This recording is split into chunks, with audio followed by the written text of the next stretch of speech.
12-year-old Sarah sat in her wheelchair, happily feeding birds on her porch. She giggled as they ate from her hands. Then the angry HOA lady marched over, shouting about broken rules. When Sarah wouldn't give up the bird food, the woman did something shocking. She bit the child's hand. Before watching full story, comment below from where you watching. Also like and subscribe for more stories. The morning sun was shining bright over Maple Grove community. It was a nice neighborhood with clean streets and pretty houses. Everyone knew the rules here were strict. The HOA made sure of that. Sarah Williams sat on her front porch in her wheelchair. She was 12 years old and loved to watch the birds in the morning. Her dark hair was in a ponytail and she wore her favorite blue dress. Sarah had cerebral palsy, but that never stopped her from being happy. She was feeding the birds with small pieces of bread. The birds came close to her wheelchair. Some sat on her lap. Sarah giggled softly as they ate from her hands. "Look, Mom," Sarah called to her mother inside. "The blue jay is eating from my hand." Mrs. Williams smiled from the kitchen window. She was making breakfast for Sarah before her husband came home from his business trip. Down the street, Mrs. Patricia Henderson was walking fast toward Sarah's house. Everyone in the neighborhood called her HOA Karen behind her back. She was the head of the homeowners association. She had short gray hair and always wore a frown. Mrs. Henderson carried a thick rule book in her hands. She had been watching Sarah from her window for 10 minutes. She was angry. "Young lady," Mrs. Henderson shouted as she walked up the driveway. "What do you think you are doing?" Sarah looked up, surprised. The birds flew away when they heard the loud voice. "I'm just feeding the birds," Sarah said quietly. Her voice was a little different because of her condition, but she spoke clearly. "Feeding birds is against HOA rules."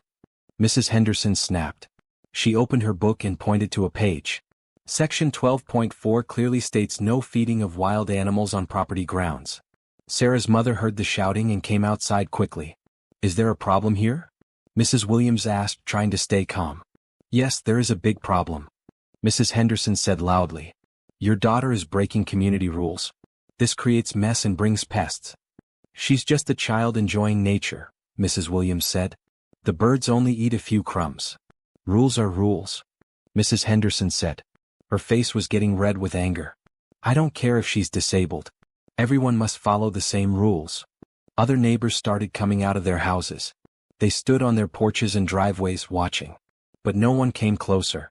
Everyone was afraid of Mrs. Henderson and her power in the HOA. "Please lower your voice," Mrs. Williams said. "You're scaring my daughter." Sarah's eyes filled with tears. She didn't understand why the angry woman was yelling at her for being kind to birds. "I'm not lowering anything," Mrs. Henderson shouted even louder. "This stops right now or there will be fines." She walked closer to Sarah's wheelchair. Sarah tried to wheel herself backward, but Mrs. Henderson grabbed the armrest of her chair. "Give me that bread," Mrs. Henderson demanded, reaching for the small bag in Sarah's lap. "No," Sarah said, hugging the bag to her chest. "It's for the birds." Mrs. Henderson tried to grab the bag from Sarah's hands. Sarah held on tight. In the struggle, some bread fell to the ground. "Let go of my daughter," Mrs. Williams shouted, running toward them. But Mrs. Henderson was so angry that she lost all control. She grabbed Sarah's wrist hard and tried to pull the bag away. When Sarah still wouldn't let go, Mrs. Henderson did something terrible. She bit Sarah's hand. Sarah screamed in pain and shock. The bag fell to the ground as she pulled her hand back. There were clear teeth marks on her small hand, and it started to bleed a little. Mrs. Williams was horrified. "You bit my child," she screamed. "You actually bit my daughter." The neighbors who were watching gasped. But still no one moved to help. They just stood there, too shocked or too scared to act. Mrs. Henderson seemed surprised by what she had done. For a moment she looked confused. But then her anger came back. She wouldn't follow the rules. Mrs. Henderson said, trying to defend herself. "Sometimes children need to learn the hard way." Sarah was crying and holding her hurt hand. Her mother knelt beside the wheelchair and hugged her daughter. "It's okay, sweetheart," Mrs. Williams whispered. "Mommy's here." She looked at Mrs. Henderson with fire in her eyes. "Get off my property right now. And don't you ever touch my daughter again. I'm reporting this family to the HOA board," Mrs. Henderson said. "There will be serious consequences." As Mrs. Henderson walked away, the neighbors slowly went back inside their houses. No one offered to help. No one asked if Sarah was okay. They all just disappeared behind their closed doors. Mrs. Williams helped Sarah clean her hand and put a bandage on it. Sarah was still crying, not just from the pain but from confusion. "Why did she hurt me, Mommy?" Sarah asked.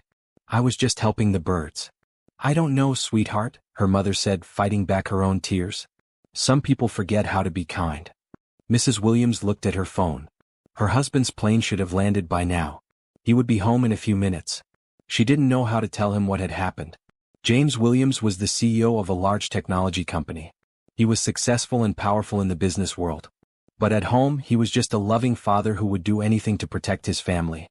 His black car pulled into the driveway exactly 3 minutes after Mrs. Henderson had left. He was tired from his business trip, but happy to be home. He had brought presents for Sarah from his travels. He walked up the front steps with a smile, carrying a small gift bag. But his smile disappeared when he saw his wife's face through the screen door. "What's wrong?" he asked immediately. Mrs. Williams opened the door. Behind her, Sarah sat in her wheelchair with a bandaged hand and red eyes from crying. "Daddy?" Sarah called out, trying to sound happy despite her tears.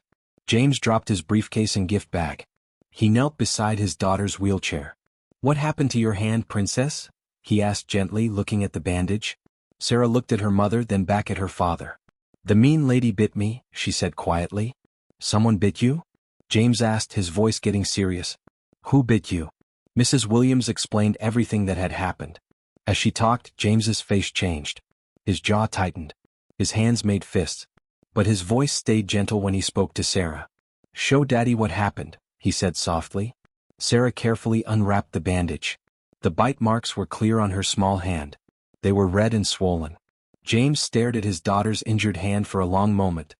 His wife had never seen him look so angry, but he kept his voice calm. "Who did this, Sarah?" he asked. "Mrs. Henderson from the HOA," Sarah whispered. "She said I was breaking rules by feeding birds." James stood up slowly. He looked out the window at the neighborhood. Several neighbors were peeking from behind their curtains, watching his house. "Did anyone help you?" he asked his wife. "No," Mrs. Williams said. "They all just watched.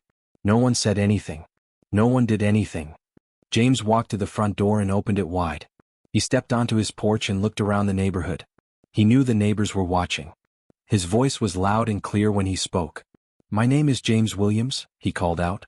3 minutes ago, I came home to find that someone in this neighborhood bit my disabled daughter. She is 12 years old. She was feeding birds." Some neighbors opened their doors a little wider to hear better. "I know you all saw what happened," James continued.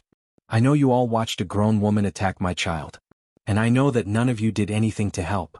Mr. Peterson from across the street stepped onto his porch. He looked uncomfortable. We didn't want to get involved," Mr. Peterson said weakly. "A child was being hurt and you didn't want to get involved?" James asked. His voice was getting louder. "What if it was your child?" Mrs. Chun from next door opened her door completely. "We were scared of Mrs. Henderson," she admitted. "She has power in the HOA. She can make life difficult for people who cross her." "So you let her make life difficult for my daughter instead?" James asked. The neighborhood was getting quiet. More people were coming outside now, but no one knew what to say. James went back inside and picked up his phone. He made several calls while his wife took care of Sarah. The first call was to 911. He reported the assault on his daughter. The second call was to his lawyer. The third call was to a private investigator he sometimes used for business. The fourth call was to his assistant at the company. "Clear my schedule for the next week," he told her. "I have a family matter to handle." Within an hour, 2 police officers arrived at the Williams house. They took pictures of Sarah's hand and wrote down everyone's statements. They also went to talk to Mrs. Henderson. Mrs. Henderson tried to explain that she was just enforcing HOA rules. But the officers told her that biting a child was assault, no matter what the reason. "She's disabled," Mrs. Henderson protested. "She shouldn't get special treatment. Being disabled doesn't make it okay to hurt her," Officer Martinez said. "In fact, it makes it worse." They gave Mrs. Henderson a ticket and told her she might face criminal charges. That evening, James sat with Sarah while she ate dinner. She was feeling better but still confused about what happened. "Daddy, are the birds going to be hungry?" she asked. "Don't worry about the birds right now, princess," James said. "Daddy is going to make sure you can feed them safely." "But what about the rules?" Sarah asked. "Sometimes rules are wrong," James explained. "And sometimes people use rules to be mean to others. That's not okay." Sarah nodded, trying to understand. The next morning James was up early. He had spent the night reading every HOA document for their community. He also researched Mrs. Henderson's background. What he found made him even angrier. Mrs. Henderson had a history of complaints against her. She had been accused of harassment before. She had targeted other families, especially those who were different in some way. But she had never been stopped because people were afraid to fight back. James was not afraid. He drove to the offices of the management company that ran their HOA. He walked into the main office wearing his best business suit. "I need to speak with your supervisor," he told the receptionist. "Do you have an appointment?" she asked. "No, but trust me, they'll want to see me," James said calmly. 20 minutes later, he was sitting across from the regional manager, Mr. Thompson. "Mr. Williams, I understand there was an incident yesterday," Mr. Thompson began. "An incident?" James repeated. "A grown woman bit my disabled daughter." "That's not an incident. That's a crime." He placed several documents on the desk. "These are complaints against Mrs. Henderson going back 5 years," James said. "Your company has been letting her harass residents without consequences." Mr. Thompson looked through the papers, becoming more uncomfortable. "Now she has escalated to physically attacking a child," James continued. "My child. We take all complaints seriously," Mr. Thompson said weakly. "Really?" James asked. "Then why is she still in charge of anything?" He placed another document on the desk. "This is a letter from my lawyer," James said. "We are filing a lawsuit against Mrs. Henderson, your company, and the HOA board. We're suing for assault, negligence, and discrimination against my disabled daughter." Mr. Thompson's eyes got wide. "Mr. Williams, I'm sure we can work something out." "Oh, we will work something out," James said. "But it won't be quiet and it won't be cheap." That afternoon, James went door to door in his neighborhood. He spoke to every family personally. At the Peterson house, he knocked firmly. Mr. Peterson answered the door nervously. "Mr. Williams," Mr. Peterson said. "Look, about yesterday. You watched my daughter get hurt and did nothing," James said directly. "I want to know why." "Mrs. Henderson has a lot of power," Mr. Peterson explained. "She can make life hell for people who cross her. She's done it before. So you chose to protect yourselves instead of protecting a child," James said. Mr. Peterson looked down at his feet. "We were wrong," he admitted quietly. "Yes, you were," James agreed. "But you can still do the right thing now." "What do you mean?" "There's going to be a hearing about Mrs. Henderson's behavior," James explained. "Your family can speak up about what you've seen her do to others." Mr. Peterson was quiet for a moment. "Will you help us if she tries to get revenge?" he asked. "I'll make sure she can't hurt anyone else," James promised. James had the same conversation with every neighbor. Some were ashamed of their inaction. Others were still scared. But many agreed to speak up at the hearing. 3 days later, the local newspaper ran a story about the incident. The headline read, "HOA official bites disabled child over bird feeding." The story spread quickly on social media. People were outraged. The management company started getting angry phone calls. Mrs. Henderson tried to defend herself in interviews, but she only made things worse. "The rules apply to everyone," she told one reporter. "I don't care if the child is disabled." "But you bit her," the reporter pointed out. "She wouldn't follow the rules." Mrs. Henderson insisted. The video of that interview went viral. People couldn't believe someone would say such things about hurting a child. James used his business connections to make sure the story stayed in the news. He wanted everyone to know what kind of person was running their HOA. A week later, there was an emergency HOA board meeting. The community center was packed with residents. Many people who had never spoken up before came to show support for the Williams family. Mrs. Henderson sat at the front table with the other board members. She looked angry and defiant. James stood up to speak first. "1 week ago, this woman bit my 12-year-old disabled daughter," he said, pointing at Mrs. Henderson. "My daughter was feeding birds on our own property. She was doing nothing wrong." He held up a photo of Sarah's bitten hand. "This is what happens when bullies are given power and no one stops them," James continued. One by one, other residents stood up to share their own stories about Mrs. Henderson. They talked about harassment, threats, and unreasonable demands. Mrs. Chin spoke about how Mrs. Henderson had threatened to fine her for planting flowers in the wrong color.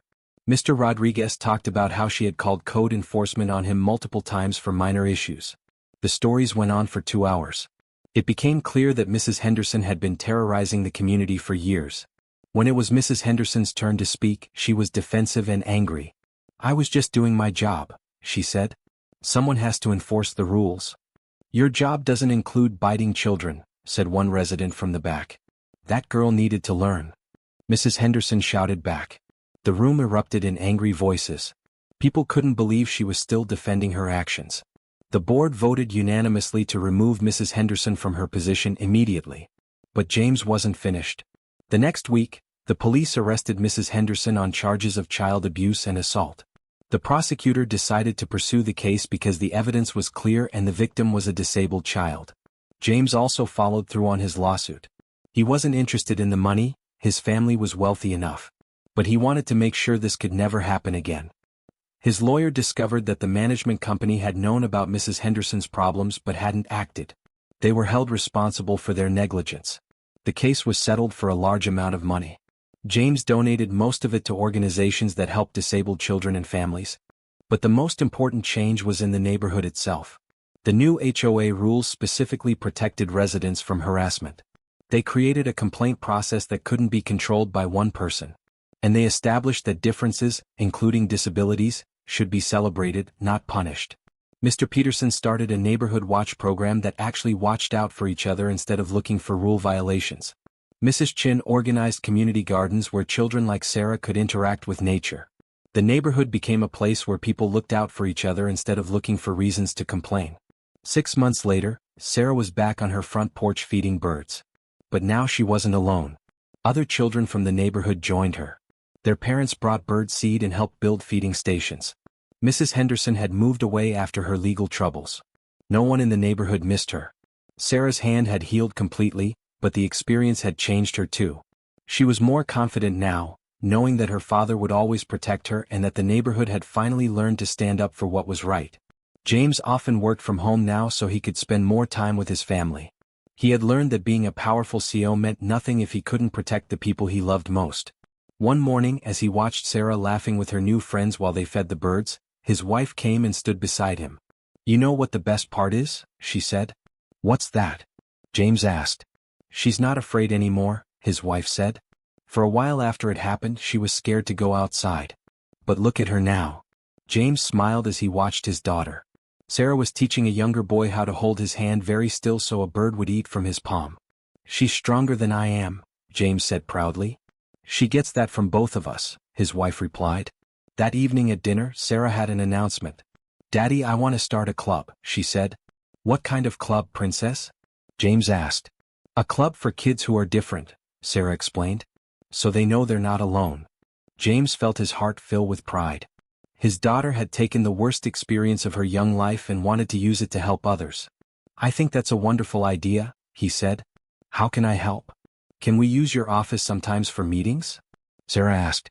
"You can use whatever you need," James promised. 6 months later, Sarah's club had 20 members. They met every Saturday at James's company headquarters. The kids shared stories, supported each other, and worked on projects to help their community. The local news did a story about the club. Sarah, now 13, was interviewed about why she started it. "Bad things happen sometimes," she said to the reporter. "But you can choose to let them make you mean or you can choose to let them make you kind." "I choose kind." The interviewer asked her about the incident that started it all. "I was scared at first," Sarah admitted.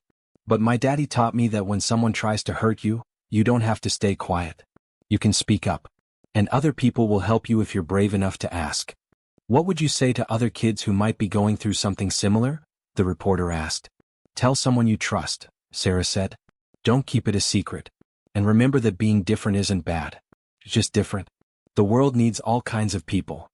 As the interview aired that night, James sat with his family watching their daughter speak with confidence and wisdom beyond her years. He thought about that morning when he had come home from his business trip to find his daughter hurt and his neighbors silent. He had been angry then, angrier than he had ever been. But that anger had turned into action. And that action had changed not just their lives but their entire community. Mrs. Henderson was gone, but the lesson remained. Sometimes one person has to stand up first. Sometimes one person has to be brave enough to say, "This is wrong," before others will find their courage too. James had used his power and privilege to protect his daughter. But Sarah had used her experience to protect others. As he watched his daughter on the television screen talking about kindness and courage, James realized something important. He had thought he was protecting Sarah from the world. But really, Sarah was showing the world how to be better. The birds still came to their front yard every morning. Sarah still fed them, but now she had help from friends and neighbors. And in Maple Grove community, everyone had learned an important lesson. When someone needs protection, you don't stay silent. You stand up. You speak out. You do what's right.